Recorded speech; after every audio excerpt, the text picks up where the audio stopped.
मोठी बातमी समोर येते। मंत्री जयकुमार गोरेंची बदनामी आणि खंडणी प्रकरणासंदर्भातली ही बातमी आहे।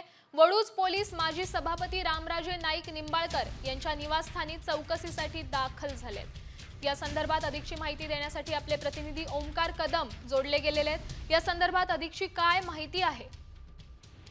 गेल्या काही दिवसांपूर्वी वडूज पोलिसांनी रामराजे यांना चौकशीसाठी पोलीस ठाण्यात हजर राहण्यासाठी समन्स बजावलं होतं, परंतु त्यावेळी ते हजर राहिले नव्हते। त्यामुळे ग्रामविकास मंत्री जयकुमार गोरे यांच्या बदनामी आणि खंडणी चौकशी प्रकरणात आज वडूज पोलीस सभापती रामराजे नाईक निंबाळकर यांच्या निवासाने चौकशीसाठी दाखल झालेले आहेत।